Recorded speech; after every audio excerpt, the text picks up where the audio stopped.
Well, hello, Mindscape artists and cosmic warriors. I am Candy and I am here to just speak with you about a something that I'm going to be doing soon. I'm going to be doing a Zoom, and even if you don't catch it live, you can definitely catch it during the recording, after the recording rather, and it's going to be entitled The Bridge, The Path of the Awakened One. And the reason why it's going to be entitled that is because a friend of mine, Harold Timberlake, and I were just on a call, a conference call, and we were talking to groups of people who were awakening during this time. I had another show called Emerge Through Emergencies. And so that has been the theme lately of how, as humans, we are emerging through emergencies.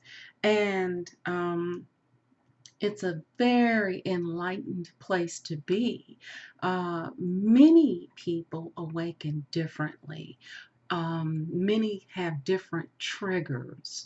I know for me, because I was always a very curious little person, it was when there were just dead ends everywhere I went. When every question I asked led me back to religion, every question I asked led me back to a political party, every question I asked led me back to a race or racial issue. Every question I asked would always lead to that's just the way it is, and you have to accept it. Um, that sent off a red flag for me. I was like, there's got to be something more to it, right? Got to be something more to it. I remember one significant question that I would ask was, um, how how does God determine who goes to heaven or hell? And the answer that I was given was God judges us according to our knowledge. If we don't know anything, we're not held accountable. If we know a lot, we are held accountable, meaning to whom much is given, much is required. Okay. So then I went into this thing like, well, I don't want to know anymore. If that's the case, I just don't want to know anymore. Let's just let that be easy. If I don't know anything, I won't be held accountable for anything. Well, that doesn't work either for someone who's as curious as I am. I had to know everything, right? And not saying I do know everything, but always willing to peel back the layers, no matter how bad they look, no matter what's going on, even during this pandemic. Um, I have friends and family members and acquaintances who choose not to know anything. They don't want to know anything about it because it stresses them out. Well, what I do is I learn everything about it that I can put my hands on, and then I string along what I can, connect the dots where I can, make sense where I can. And then I look at how it applies to me and anything that I can do to make adjustments. It's not very stressful for me, it's very informative because just like I got sick with asthma and pneumonia and other things in the past, I was able to connect valuable dots to my health, right? And once you realize how well your body adapts to things, once you realize that sickness is a time to see where your gaps are, um, on a very basic level, then what happens is you begin to look at information as a way to reform yourself. Okay, because if you look at the word information, when you get information, you get to reform yourself. So I have been reformed by my information every time I get it, and I love it, right? Now, when we're talking about what's going on now, there's always different legs and layers and meanings.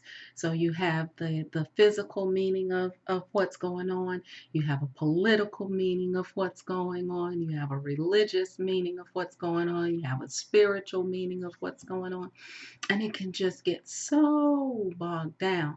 But here is the gift. When you know you, when you know you, you always come back to you. You are a home base, right? Your home base. Whether you get sick, whether you have financial problems, whether you have relationship problems, whether you have career problems, it always comes back to you and how you're going to improve and elevate and emerge through any type of situation.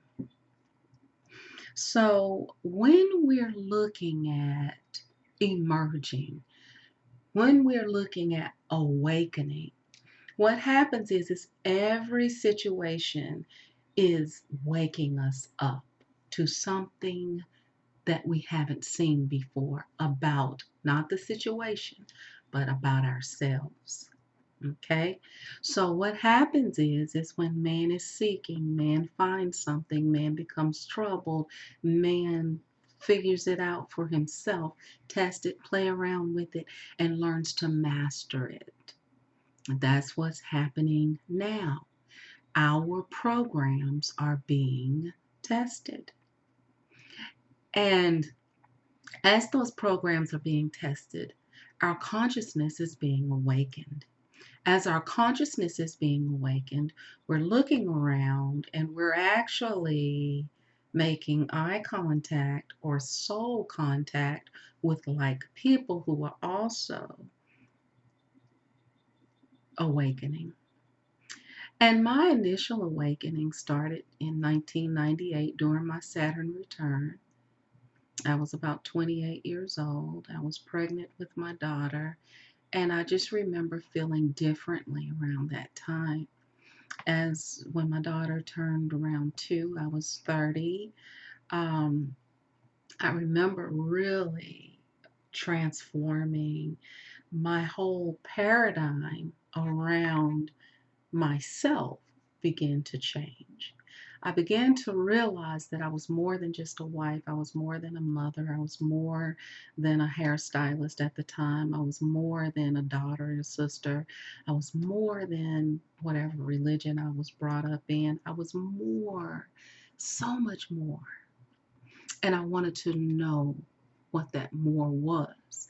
Now, that nagging probably started with me when I was maybe around 18, 19 years old, just before I graduated high school. I would say 17, between 17 and 19. And what I would do is I would just dibble and dabble in different knowledge bases, different philosophies. When I went to college, I would go and hang out at the library and look at different books. I would look at personality books. I would look at astrology books. I would look at psychology books, and I would look at religious text and things like that. And I started just seeing these lights connect the dots, like all of this circuitry firing off. And it was just like the whole world began to open up. But when you're surrounded by people that aren't thinking that way, you tend to go through the period where you open up that world and then you shut the world down when you're around other people. So I've been doing that pretty much since then. I still do it most of my life. Now I've learned how to still keep that world open and blend the two worlds, really. But I'm still quiet about it. It's just a natural way of being and seeing, right? But then I run into people who are like, wow, what was that you said? What was that you did? And I'm like, what are you talking about? Right? So it has become such a way of being that it's very natural. And I do this practice called human design, which it is a chart of your body and your energy centers. And based on that chart, it teaches you how to respond in life. And I've been doing that for a while, and it works beautifully, beautifully. It's an experience. It's something that you experiment with. And that's what the awakened journey is about. Once you cross the bridge and you are awakened and you move into this next level of your spiritual journey, you will run into things that you will align with, that are in alignment with where you want to go and what you want to do, right? My thing has always been, I love being able to control my mind and my emotions, being able to be in touch with my spirit. I love being able to master me. I love being able to do that. It gives me a sense of power, right? That way I don't have to force anything out there, but I can definitely work it from right here, right? And you get a sense of power. And it's you learn your circuitry. You learn what's running through you. You can feel it, right? And in human design, my way of being is to wait for my emotional wave to pass before I respond, right? I practiced that for a long time, getting in touch with my sacral energy, my right? Now, this sounds really foreign to you, but I want you to look at the bigger context of what fun it is to come out of the box of just a religion and explore all of the different things. Now, as your dots connect, you create this little highway, like a map. It's like a treasure map that leads you to your higher self. And it's so fun because you say, oh my God, look at this. Oh my God, look at that. It's all about shifting your paradigm. Okay. And a lot of the times, the brain wants something that's going to be familiar. And when you run into something unfamiliar, the reptilian brain is like, oh, we don't want to do that. It gets scared, it retreats just like an animal. The animal in us retreats from anything that's unfamiliar. What's that? Oh my God. What, you know, but once you go to that higher mind and you see something different, whether it's a person, whether it's a place, whether it's a philosophy, whether it's a thought concept, you begin to open up to it and you begin to be able to look at it from a powerful place and not a frightened place. Okay? So, when you think about the program that we come here, we're born pretty much for the first 7 years, we are in the subconscious. And everything is being filtered into us from our parents, from our environment, from our religion, from our schools, from our friends, from just the overall energy and environment around us. And that subconscious is pretty much downloading everything. That conscious is actually acting it out, and then we are who we think we are, and we act through that for a while until something happens. It's different for everybody. um, that jolts us out of it. Well, when you think about us being computers and having a program, and then you think about a virus like what we have going on today. A virus is a mindless. It's in it. It has a conscious, but it's not as intelligent as we are. It needs a host, whereas we are independent creators and thinkers and imaginers. A virus needs a host to piggyback on, and then it hitches the ride, and then it infiltrates our system and it slows our system. It shows us these messages, and it can eventually take control of us, right? That's what happens to us on a political level. That's what happens to us on a religious level. That's what happens to us on a cultural level. That's what happens to us on a family level. That's what happens to us on a friend level, right? And um, eventually, um, something happens that shakes us out of that program, and we begin to see another reality. And we say, oh, what was that? It's like a glitch. and you get a glimpse of something, and it feels like you. And you're like, oh my gosh, I just saw myself. I just saw myself. It was something very familiar that flashed before my eyes. But because the program you've been in for so long is so powerful, you say, oh, that must have just been my imagination. That must have just been my imagination. This must have just been something that, okay? So when you do that, what happens is you put it in the back of your mind, but then something else happens and it brings it back. And then if it comes back enough, you say, okay, I need to take a look at this. That's the awakening. You begin to take a look at it, you open it up, Pandora's box, and you see all of these gifts and treasures that you've been sitting on for years, for decades. And then something comes to you, you say, oh my God, I remember that. I remember that. Then you become more conscious. Then you start making the connection between your programmed self and your higher self. Your higher self says, hi, I've been waiting for you.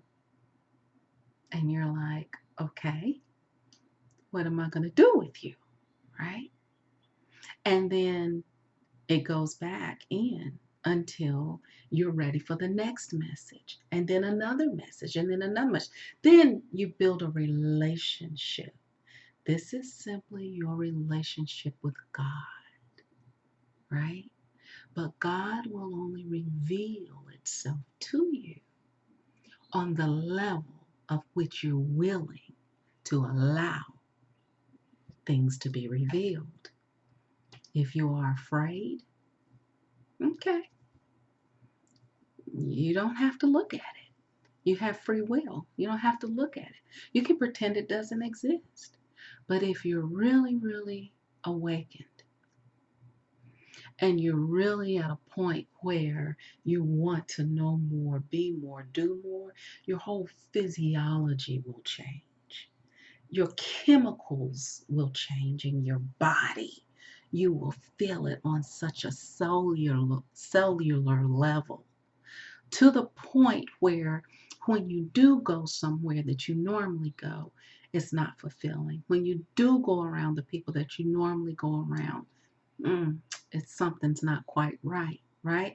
And then if you ignore it, what happens? Friends start to fall off, relationships start to crumble,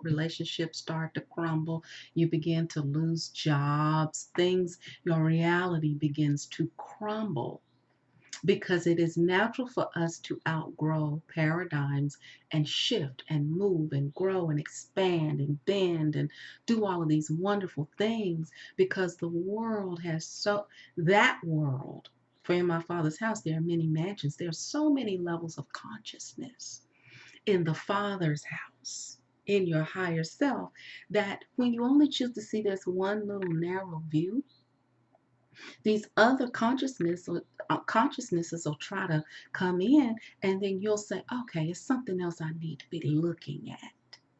And those who are ready will start looking.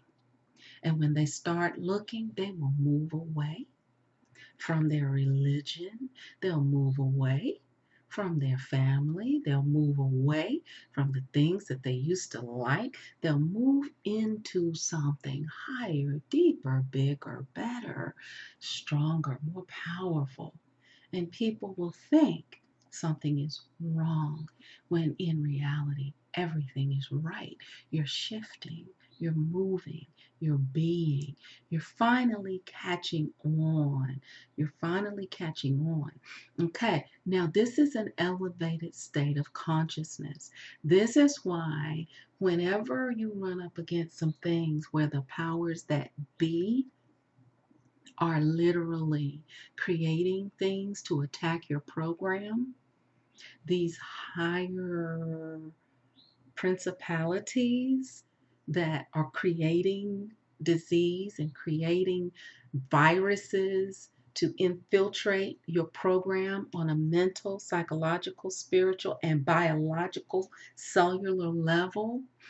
This is why You have to constantly keep your vibration high. You have to constantly keep your energy on a pure level to a point. And when I'm talking about that, see, hopefully you are already making the shift from religion to spirituality, because a high vibration, a pure spirit, and all, it's not about being right according to some law outside of yourself. It's called being right to the natural law that you have in you, trusting your gut instinct, living in your higher power, so much so that when these things come, you're not shaken. You're aware, but you're not attached. You're concerned, but you're not shaken off your square. You are wise and you're using wisdom, but you're not afraid, right?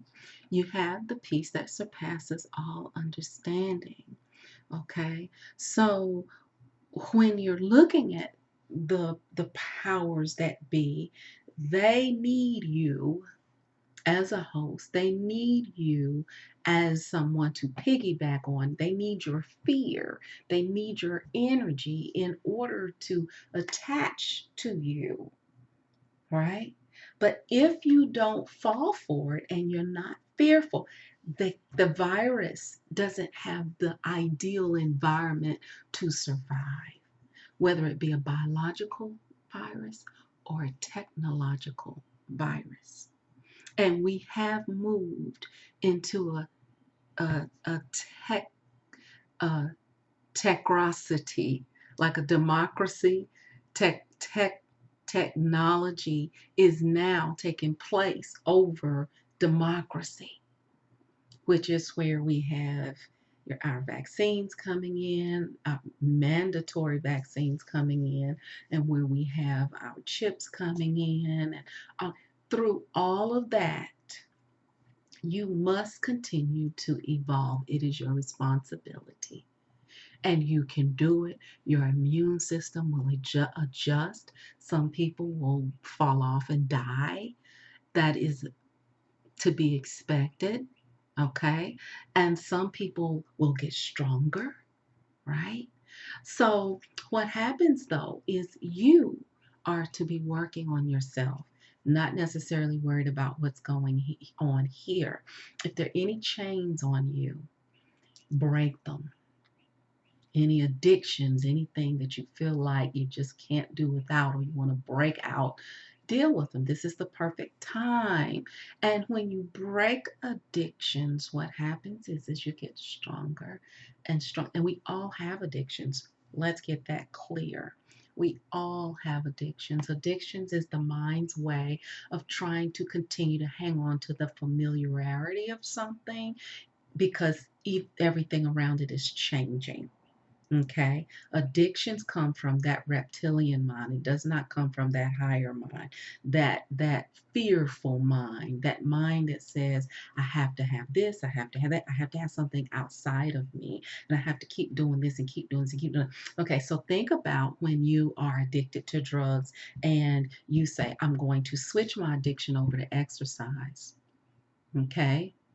Well, imagine that you're stuck either in jail or you're on house arrest or you're quarantined and you can't really work out like you want to. Yeah, you can get on the floor, you can do some things, but let's say you're used to getting out and running and now you can't.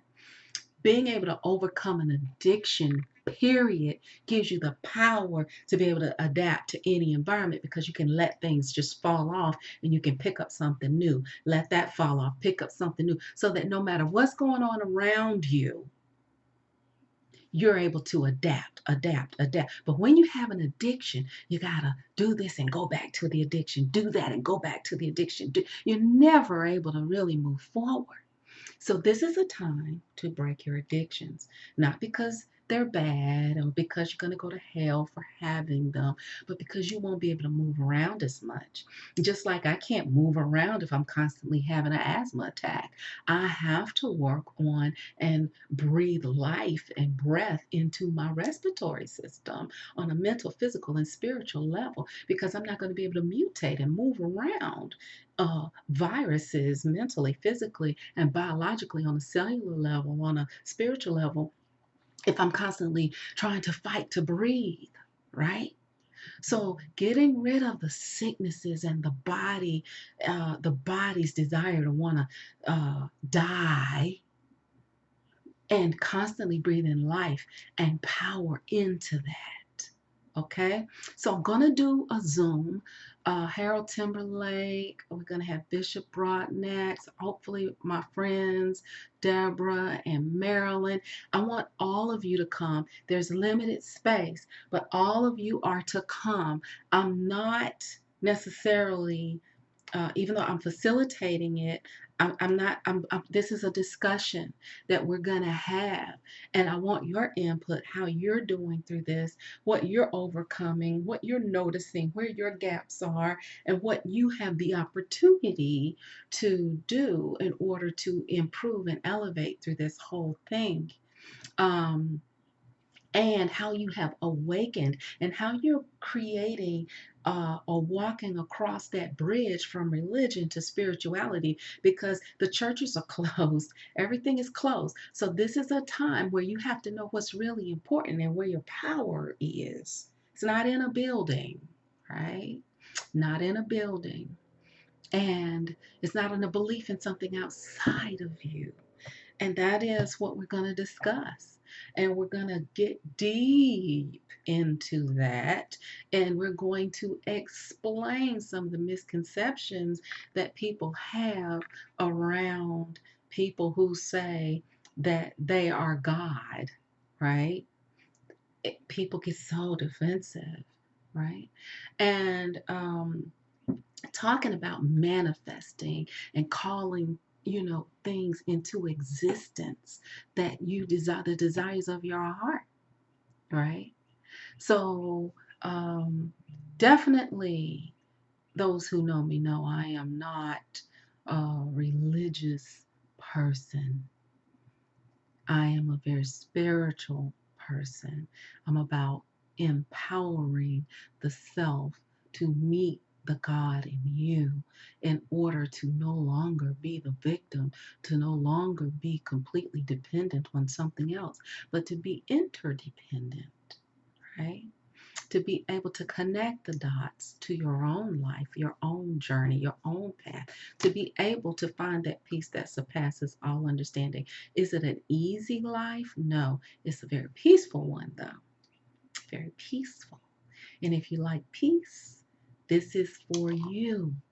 If you like peace, this is for you. Many people don't like peace. Many people like to keep something going, going, going, but life is very busy in of itself. So join us as we talk about the bridge, as we talk about the path of the awakened one, right? If you feel that's you, come join us. All right. In the meantime, reconstruct the world by reconstructing your mind. I know you can do it. Bye.